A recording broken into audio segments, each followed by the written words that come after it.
এটা নতুন নয়, 2019-এর ভোটের আগে থেকে আমরা এটা দেখছি, ক্রমশ দেখছি যে গোটা পশ্চিমবঙ্গ জুড়ে একটা পোলারাইজেশন তৈরি হয়েছে, হিন্দু মুসলমানের পোলারাইজেশন, এবং রাজনৈতিক দলগুলো কখনো প্রকাশ্যে কখনো পেছন থেকে সেটাকে মদত জুগিয়ে যাচ্ছে। এটা কি তোমার মনে হয়?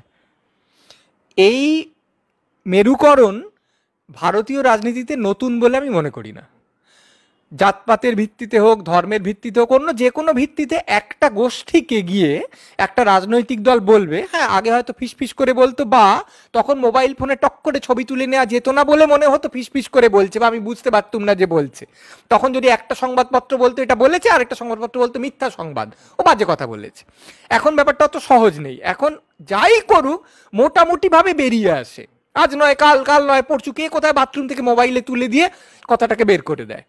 কিন্তু একটা বড় গোষ্ঠীকে আমি আমার রাজনৈতিক দলের পক্ষ থেকে গিয়ে বলবো, আমি বাবা তোমার স্বার্থটা দেখব, তুমি সবাই মিলে, তোমরা ওকে বলবে পান্ডাদের, মূলত সবাই মিলে তোমরা আমাদের ভোটটা দিয়ে দাও।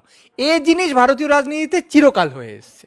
হ্যাঁ, আজকে ধর্মের ভিত্তিতে হচ্ছে, কালকে তো অন্য একটা কিছুর ভিত্তিতে হয়েছে, মূলত ধর্ম আর জাতপাত এই তো আছে, আর কি হবে। এটা হয়ে এসছে, এবং সবাই করে কি, যে অমুক জায়গাকার ধর্মগুরু, তমুক জায়গাকার কোনোভাবে প্রভাবশালী নেতা নেত্রী, তার কাছে গিয়ে তার পায়ে পড়ে তাকে প্রণাম করে অমুক জায়গায় তার প্রণতি জানিয়ে বলে যে আমি তোমাদেরই লোক, বলে বলে তোমরা সবাই মিলে যদি আমাকে ভোট দিয়ে দাও তাহলে ভালো হয়। এটা যদি আমি বলি একটা যে কোনো গোষ্ঠীকে গিয়ে, তাহলে আমার তার পাশাপাশি অনুসিদ্ধান্তে এটাও বলতে হয় যে দেখো, তমুক গোষ্ঠীটা তোমাদের সঙ্গে কোনো তফাৎ ছিল না, ওরা দেখো বেশি সুবিধে পেয়ে গেল। যদি আমি এই সাম্প্রদায়িকতাটা যদি উস্কে না দিই, এই বিদ্বেষটা, তাহলে আমি ওদের ভোটটা পাবো কেন? আমি যদি বলি যে আমি মানুষের জন্য কাজ করছি, মানুষের ভোট চাই, ব্যাপারটা অতটা জমে না। কিন্তু আমি যদি একটা লোককে গিয়ে বলি যে তোমরা ভালো আর দেখো ওরা খারাপ। আর একটা কথা আমাদের মনে রাখতে হবে, মানুষ কিন্তু মূলগতভাবে সাম্প্রদায়িক। যে যে কোনো প্রাণী, একটা কুকুর তার পাশের পাড়ার কুকুরকে সহ্য করতে পারে না, একটা পাখি অন্য রঙের পাখি এসে পড়লে ঠুকরে মারে। মানুষেরও স্বাভাবিক প্রবণতাটা হচ্ছে যে আমার মতন দেখতে, আমার মতন খায়, আমার মতন ভগবান ভজে, সে স্বস্তিকর লোক।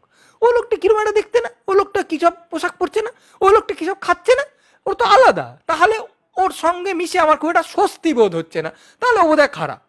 এই জিনিসটাকে প্রতিনিয়ত মানুষকে ধুতে ধুতে চলতে হয়। যেরকম আমার রোজ চান করতে হয়, সেরকম শিক্ষা ও সভ্যতা দিয়ে আমার মধ্যেকার সাম্প্রদায়িকতাটাকে, এই বিদ্বেষগুলোকে ধুতে ধুতে চলতে হয়। যে না, ওই লোকটা আমার চেয়ে আলাদা মানেই ওর অধিকার কোনো অংশে কম নয়, বরং ওর অধিকার আমার সমান। এটা আমাকে বোঝাতে বোঝাতে চলতে হয়, সেটাই শিক্ষা, এবং এটা একটা ধারাবাহিক প্রক্রিয়া। এবার আমি যদি একটা লোককে শিক্ষিত করতে চাই, সেটা অনেক দিনের ব্যাপার, আর সেটা চট করে হয় না। যে আমি একটা লোককে গিয়ে যদি বলি যে দেখো বাবা, আমি মন্দিরেও ঢুকি না, আমি মসজিদেও ঢুকি না, আমি গির্জাতেও ঢুকি না, আমি গুরুদ্বারাও ঢুকি না, কিন্তু আমি মানবতার ধর্মে বিশ্বাস করি, আমি ওইগুলোকে আঘাত করাতে বিশ্বাস করি না, কিন্তু ওই নিয়ে আমার বিরাট মাথা ব্যথাও নেই। আমার মাথা ব্যথা হচ্ছে তোমার নলকূপটা খোঁড়া হলো তো, আমার মাথা ব্যথা তোমার গ্রামে প্রাইমারি স্কুলটা হলো তো, রাস্তা হলো তো, এই। তাহলে মানুষের কোনো ভালো লাগবে না। আমি যদি গিয়েই একটা জিগের তুলে দিই, ওরা খারাপ আর তোমরা ভালো, কিন্তু ওরা দেখো এগিয়ে যাচ্ছে, অন্যায় সুবিধে পাচ্ছে, তোমরা পাচ্ছ না, তাহলে চট করে মানুষ সেটাকে নিয়ে নেয়। এই কথাগুলো খুব জমাটি।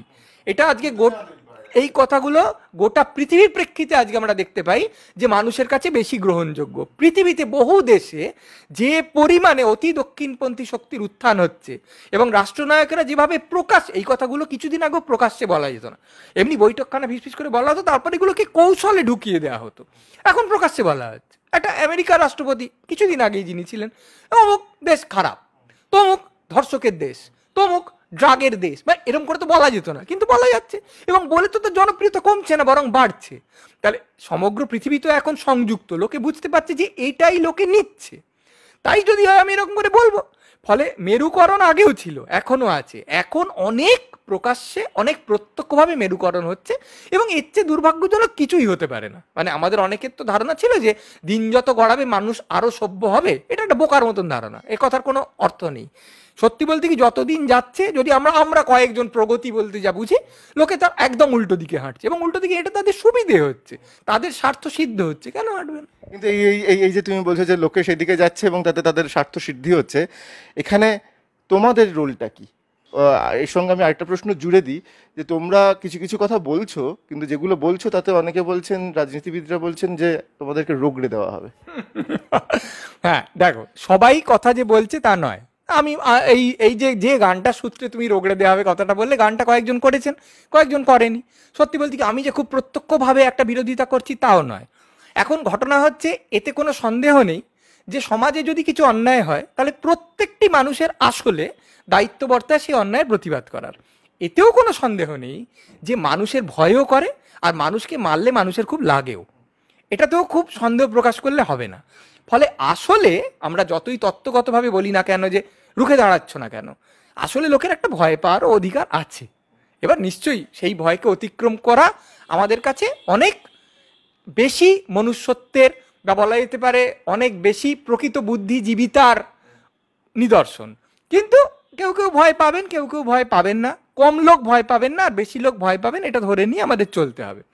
আমার একটা মত আছে, সেটা হচ্ছে বুদ্ধিজীবীরা আসলে গান, কবিতা, গল্প, নাটক, নৃত্য, ভাস্কর্য দিয়ে কিছুই করতে পারেন না, এটা হচ্ছে আমার মত। নিশ্চয়ই একটা গান যদি তুমি শোনো যেটা একটা ফ্যাসিজমের বিরুদ্ধে, একটা বক্তৃতা যদি শোনো গা গরম করে দেওয়া, সে গা গরম হয়, উত্তেজিত লাগে, কিন্তু সেই উত্তেজনা সংকল্পে বদলে যায় এটা আমি বিশ্বাস করি না। উত্তেজিত লাগে 3 মিনিট, 4 মিনিট, জোর 5 মিনিট, তারপরেই আরেকটা শিল্প এসে পড়ে, কি আরেকটা বিনোদন এসে পড়ে, কি কিছুই না, বাজার যাওয়ার তাড়না এসে পড়ে, এবং তারপর সেই সর্বগ্রাসী ভয়টা এসে পড়ে। আমি বিশ্বাস করি না। নিশ্চয়ই তুমি বলবে যে ইলমাস গুনের সিনেমা কি কিছু করেনি, আমাদের সফদর হাসমির পথনাটক কি কিছু করেনি, হয়তো করেছে, এটা একটা অনেক বড় আলোচনার বিষয়। আমার মনে হয় দীর্ঘমেয়াদীভাবে শিল্প সমাজকে এমন একটা বিদ্রোহের দিকে ঠেলে দিতে পারে না, এমনকি লোরকার কবিতা হলেও পারে না, যা আসলে একটা সংগঠিত জন আন্দোলনের রূপ নেয়। হ্যাঁ, তা উস্কে দিতে পারে, কিন্তু কিছু মাত্রায় কিছু মানুষকে, সেটা খুব তাৎপর্যময় নয়।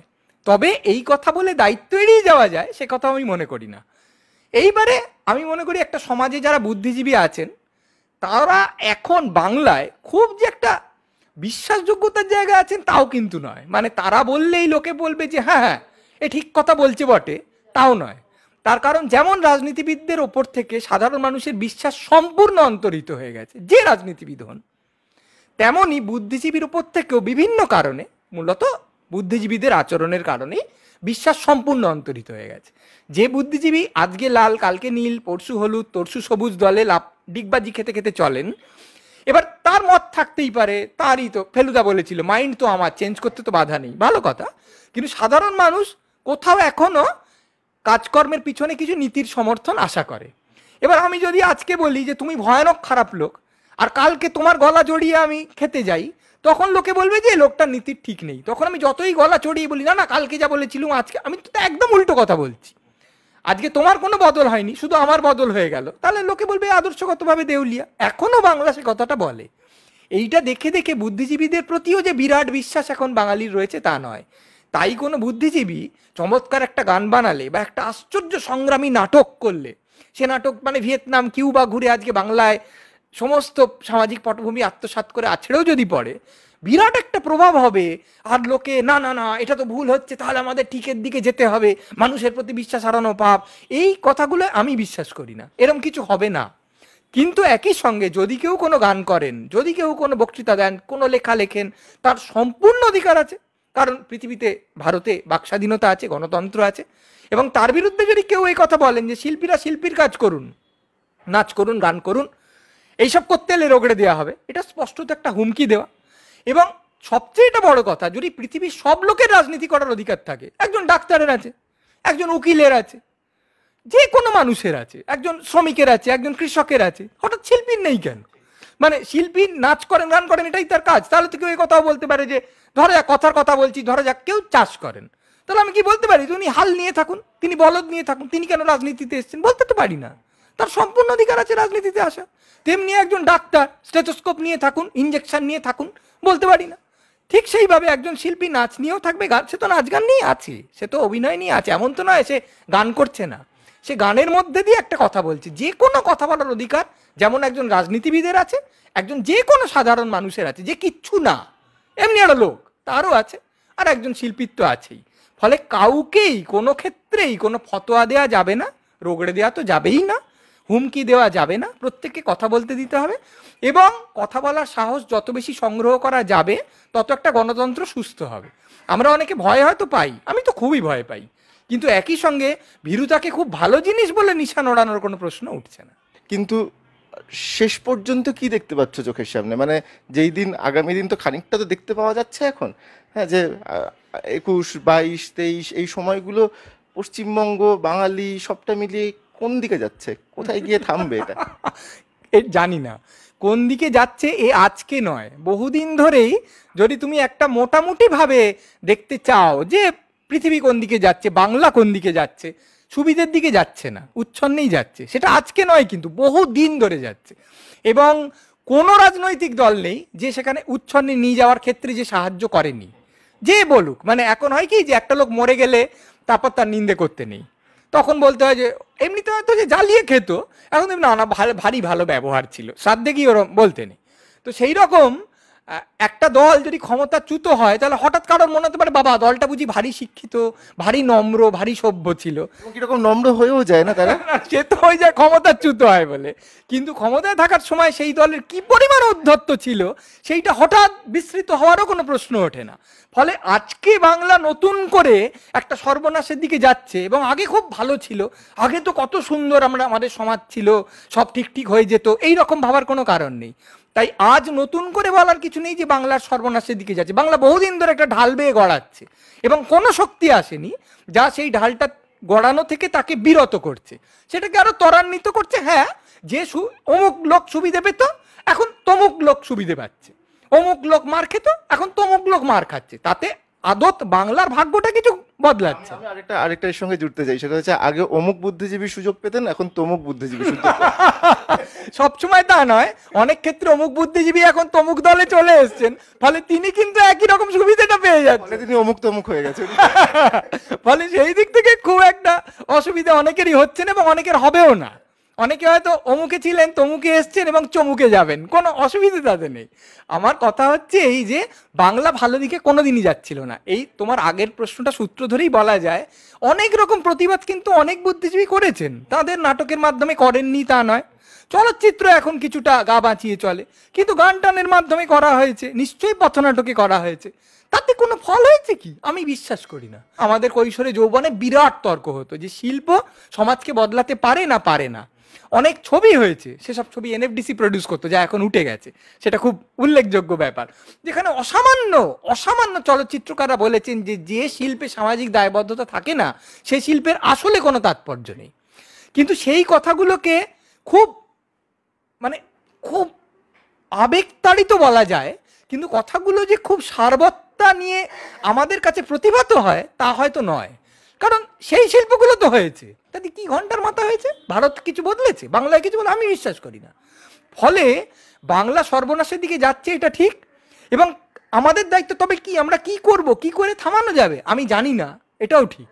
আবার এটাও কি শেষ লাইন কি এটা বলা যায় যে এই যে সর্বনাশের দিকে যাচ্ছে, গত 100 বছর ধরে বাংলা সর্বনাশের দিকে যাচ্ছিল এবং আগামী 100 বছর ধরে বাংলা সর্বনাশের দিকেই যাবে, এবং এই যেতে যেতে যেতে যেতেই কোথাও একটা ওই আর কি মানে রোল করা যেরকম হয় আর কি, রোল করতে করতে ডিগবাজি খেতে খেতে মানুষ একবার সোজা হয়, একবার ঘুরে যায়, মানে এইভাবেই চলতে থাকবে আর কি পরিস্থিতি। আমি জানি না, সত্যি বলতে আমি কিছুই জানি না। কে বলতে পারে যে কদিনের মধ্যে একটা আশ্চর্য সামাজিক গণ আন্দোলন সংগঠিত হয়ে গেল কিনা, মানে হলে খুব আশ্চর্য, এবং আমরা অনেকে হয়তো সেটাকে স্বাগত জানাবো, কিন্তু সত্যি বলতে কি চারদিকে তাকিয়ে তা দেখতে পাই না। কিন্তু হতে পারে, অনেক সময় তো সোশ্যাল মিডিয়া থেকে একটা বিপ্লবও তৈরি হয়ে যায়, অবশ্য সেই বিপ্লব বেশি দিন মানে স্থায়ী হয়নি, আমরা সেটাও দেখেছি।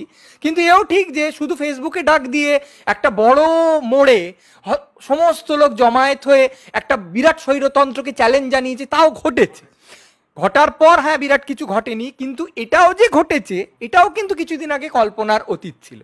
কে বলতে পারে কি হবে আমি জানি না, কিন্তু আমি সাধারণত চতুর্দিকে তাকি, অন্তত বাংলায় তাকি, আমার যতদিন জ্ঞান, আমি খুব আশাবাদী হওয়ার কোনো কারণ দেখি না। এই যাত্রার মধ্যে বা এই জায়গাটার মধ্যে, শুধু বাঙালি তো এখানে থাকেন না, এই জায়গাটার মধ্যে খুব যে একটা ইতিবাচক দিক, একটা সুচেতনার দিক আছে, এরকমটা আমি মনে করি না। ঠিক আছে, থাকলে ভালো, না থাকলে আমাদেরও তো পসার কমে যাবে, কিন্তু যদি থাকে, যদি সর্বনাশ না হয় আমি খুশি হব।